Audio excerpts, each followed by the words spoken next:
Don Shaffer, how are you? I'm well, Mark. Thanks for having me. Good to be with you. Yeah, nice to see you. So before we start, I thought it'd be fun just to have a little bit of memory lane. So I first met Don when he was the executive director of RSF Social Finance. CEO, same thing. Oh, Yep.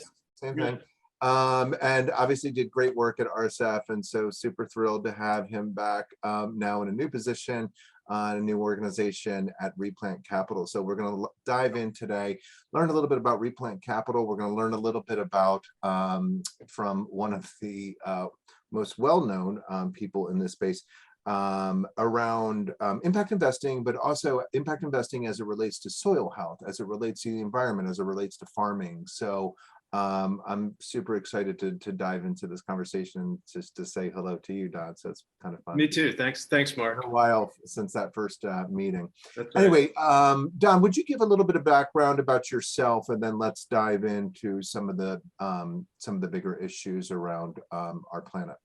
Sure. Well, I was born and grew up in central New Jersey. My ancestors are all Quaker farmers from the Philadelphia area.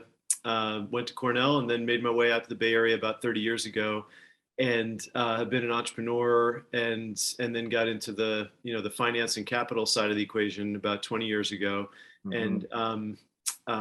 and so prior to Replant, I was president and CEO of RSF Social Finance in San Francisco for 10 years, and we did a lot of work in the area of food and agriculture. We were kind of like the bank of the organic food industry for a little Yeah, while, and then we for moved sure. into like distribution and processing. And so Mhm. Replant's really an extension of continuing to go upstream to the farming and soil end of the spectrum. And so that's just a little brief Yeah, snapshot. it's kind of fun because you were at, different levels, and now you're kind of underground in a Right. way, That's right. That's right. um, but still within the food realm. And so let's dive into food and obviously why it's important, but where is it grown? Like, where does our food come from? Let's start there. Um, so let's start there, and then I'd really like to understand a little bit about the organic versus conventional. How do you look at that? And then I've got a slew of other questions that I'm sure our audience will love to hear. Yes. Well, as many of the viewers know, a lot of food comes from here in the United States Yeah. because we, geologically speaking, and otherwise have some of the best soils, in the world. Some are also in the Ukraine, and as this is ironic. And so, but where a bit of where my interest has derived from is that we've been at the last 50 plus years into uh, kind of a countercultural effort to shine a light on um, pesticide use and the organic food movement. Hmm. And we've Hmm. gone through farmers markets and Hmm. local food systems. I mean, they're just amazing things. We worked on a lot at RSF to promote. And still, where we sit is that less than 1% of all the agricultural land, all the farmland in the United States, is certified organic. The other 99, 1%. less than 1%. So Less than 1%. But that seems so strange. Maybe it's just because where I shop, but it seems strange because you go down the aisles and you think, oh, organic, organic, organic.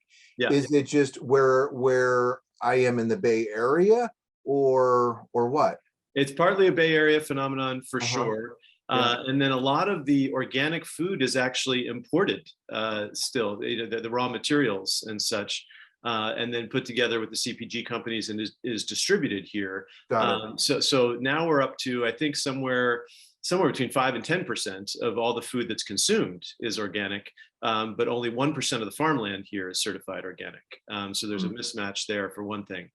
And so the 99%, is that big ag, or who owns that 99%? Yeah, it's big ag. It's large farmers. A lot of it is, of course, commodity corn and soy, Sure. with corn being grown for everything from ethanol to feed for the industrial, animal husbandry Yeah. industry, Right. to corn syrup, for sodas. So there's quite a mafia that's been set up to continue through the Farm Bill and other sorts of things to continue the commodity corn and soy train to continue to roll. And then there's an enormous amount of specialty crops that are grown, of course, here in California and in other places as well. But so yeah, so that's a little bit. So 1%, less than 1%, you said. I'm still trying to wrap my mind around that. That's incredible to hear. When I think of, like, and of course, Central Valley, California, I'm sure produces a huge percentage of the food in the US. Do you have a sense of what that is? And I think it's 40% of all the produce, and then it's much higher in certain categories. So uh-huh, good, 99% of all the almonds, for right. example, Mm. 80% of the world's almonds are grown in the Central Valley of California.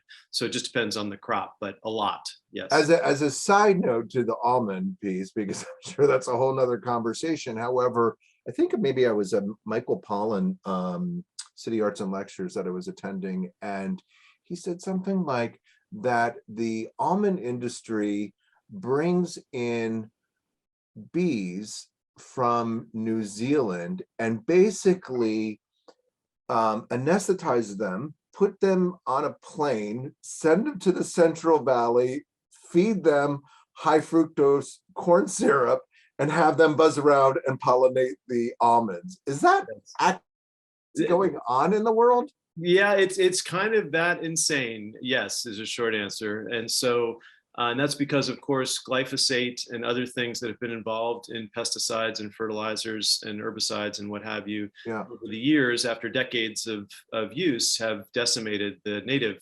pollinator population here. Because, Sure. of course, there were gazillions of bees and other pollinators here. So let's talk about the 99%. And so, you hear some farmers say, well, I would be organic, and basically I am organic, but it's so expensive. So, I don't really do the organic, but it's kind of organic. And Mhm, so mhm. how do you feel about that? Is that a true statement? Is it not? And how do we remove some of the barriers to the farmers and encourage, more sound, healthy practices? Sure. So great multi-pronged question. I'll just hit some parts of it.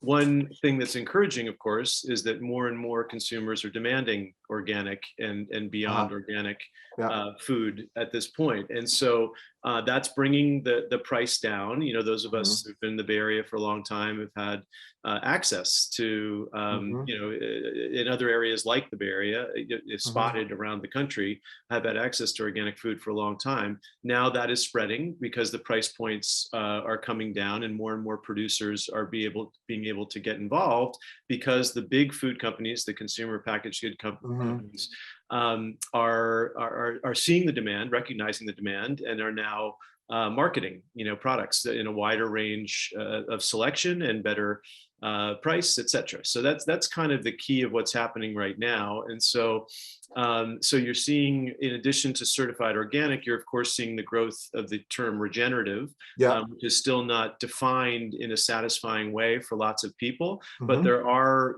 6 or 7 practices that are well known and established by folks like the NRCS, the U.S. Hmm. government, or Hmm. Rodale Institute and others, that are very clear that they're going beyond organic. So if organic Hmm. is doing less bad to the Right. soil, then regenerative is actually increasing soil Hmm. vitality and fertility. That's the idea. And Hmm. so, so more and more farmers are seeing a validation of getting a price premium, or getting other reasons to get involved in organic because their buyers want to buy more of it. Hmm. And then some of them are saying, let's make the full leap here to go kind of regenerative and organic.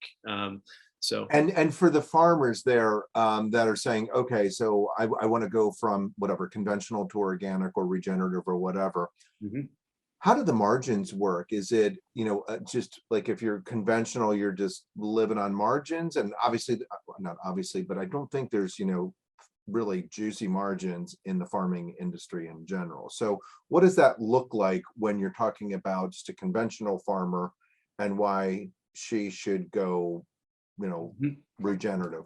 Yes. Well, of course, it differs by crop and, Yeah. and by product. And Yeah. so historically, for instance, in almonds, in recent memory, the organic premium has been about 70% relative to a conventional, the premium relative to conventional Mhm.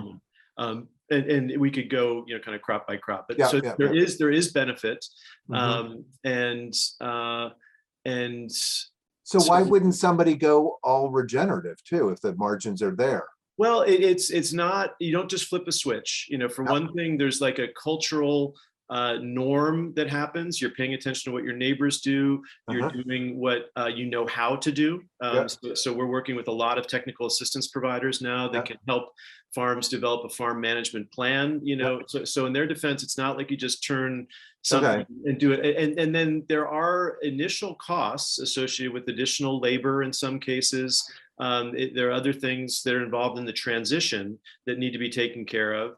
And then once you've made the transition, you're getting good at it. Then what we start to see are the economic benefits, either spending less money on inputs like fertilizer and pesticides, and Energy. and Yeah. or getting a premium, on the Mhm. organic side, or Yeah. things like that. So that's, but For it's both. it's not a, it's not a Right. just wave a wand and it happens.